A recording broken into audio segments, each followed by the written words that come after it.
자, 이제 국가의 의미와 형성 이론 나오는데 이건 시험에 거의 나오지 않습니다. 시험에 거의 나오지 않는데요. 시험에 거의 나오지 않는데 최근에 뭐 국토와 국민과 주권이 있어야 된다 뭐 이런 건 시험에 잘 안 나와요. 국토는 영토 영의 영공을 얘기한다 이런 건 시험에 잘 안 나옵니다. 자, 중요한 것은 최근에 여기서 주권이 시험에 나왔습니다. 주권. 자, 그래서 주권이 좀 중요해요. 주권이 좀 중요해요. 주권.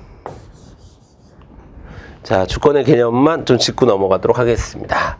자, 일단 주권은 뜻이 두 가지예요. 대내적인 뜻이 있고 대외적인 뜻이 있습니다. 자, 대내적으로 주권은 최고성이라고 얘기하면 최고성. 자, 그러니까 가장 높다라는 뜻이죠. 주권, 가장 높은 권력이다라는 겁니다. 그러니까 예를 들어서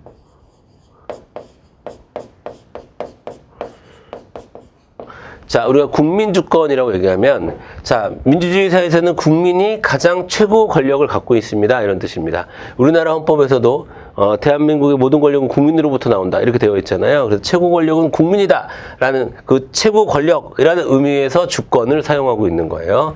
대내적으로는 그렇게 사용되고, 대외적으로는 독립성, 자주성, 이렇게 표현됩니다. 그래서, 자, 대외적으로 사용됐을 때 대한민국은, 자, 우리 독립운동 하시는 분들이 김구 선생님이 주권국가 이런 거 되게 강조하잖아요. 이때 얘기하는 주권.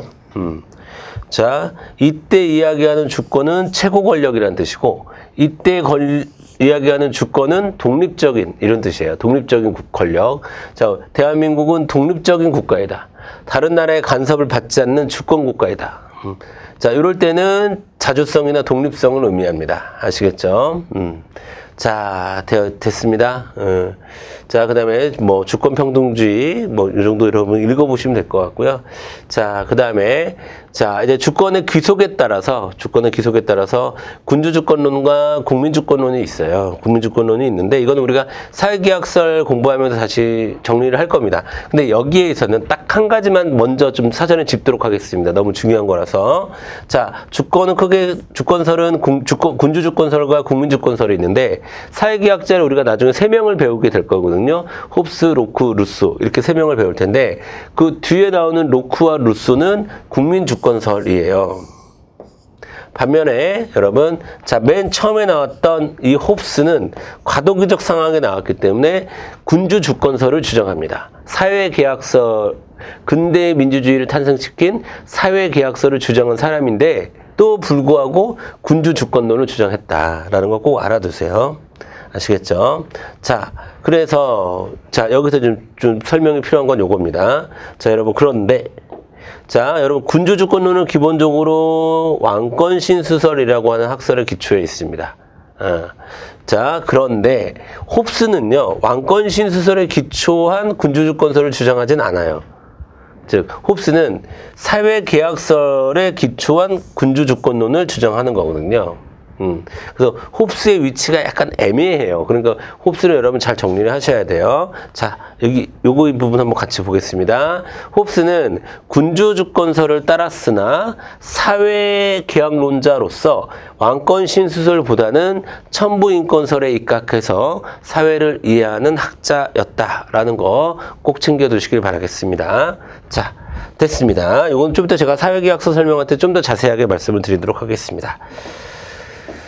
자, 그 다음에 국가론 관련해서도 두 가지 국가론이 있습니다. 국가론 하나는 소극적인 국가론. 여기서 소극적이다, 적극적이다 라는 것은 이제 국가의 태도를 얘기하는 거예요. 국가가 소극적으로 소극적인 위치를 차지하고 있느냐, 이제 적극적인 위치를 차지하고 있느냐 이렇게 되는 건데, 자,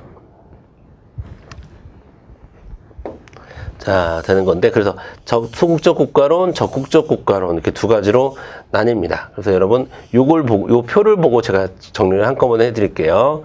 자, 먼저 자, 소극적 국가론이라는 것은 국가가 최대한 국민들의 삶에 혹은 시장에 개입을 자제하는 겁니다. 잘 개입하지 않는 거예요. 그래서 국가는 그냥 국민들의 어떤 생명이나 재산을 지키는 기본적인 기능만 하면 돼요.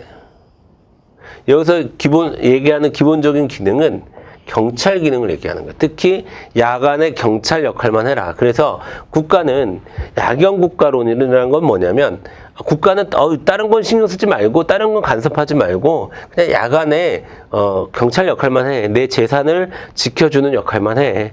재산의 증식이라든가 재산의 거래라든가 재산권의 형성이라든가 이 모든 것들은 우리들이 다 알아서 할게. 시장에 다 알아서 할게. 절대 개입하지 마. 이렇게 되는 거예요. 자, 그래서 이 주장을 누가 했느냐? 아담 스미스가 했습니다. 아담 스미스. 자, 그래서 여기다가 여기로 한번 추가를 좀 해주세요. 그래서 자, 기본적으로 소극적 국가로는 아담 스미스의 자유방임주의라고 하는 경제체제의 기초에 있다. 자, 자유방임주의가 국가의 간섭을 배제하기 위한 그런 경제사상이거든요.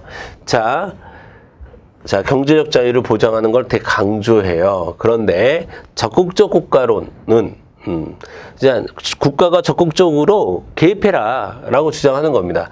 국민 전체가 행복하기 위해서는 국가가 개입해서 국민들의 생활을 적극적으로 보장해야 돼 라고 이야기를 하는 겁니다. 그래서 자, 이 적극적 국가관을 갖고 있는 사람들이 지향하는 국가 형태는 복지국가입니다. 복지국가. 그리고 이걸 대표적으로 주장했던 사람은 케인즈인데 이 케인즈를 뭐라고 얘기하냐면 우리가 나중에 배우겠지만 수정 자본주의. 자본주의에 좀 수정이 필요하다. 수정 자본주의라고 얘기를 합니다. 한꺼번에 정리를 해두세요. 그래서 결국 소극적 국가관이라고 하는 것은 국가는 최대한 경찰 역할만 하면 될 정도로 규모가 작아야 돼요. 이거 작은 정부론이라고 얘기하고요. 이거를 큰 정부론이라고 얘기합니다. 국가의 기능이. 자, 이 정도만 여러분이 정리를 해 두시면 되겠습니다. 자, 그래서 소극적 국가, 적극적 국가, 이런 거 구분도 가능합니다. 가능해야 합니다. 되셨죠?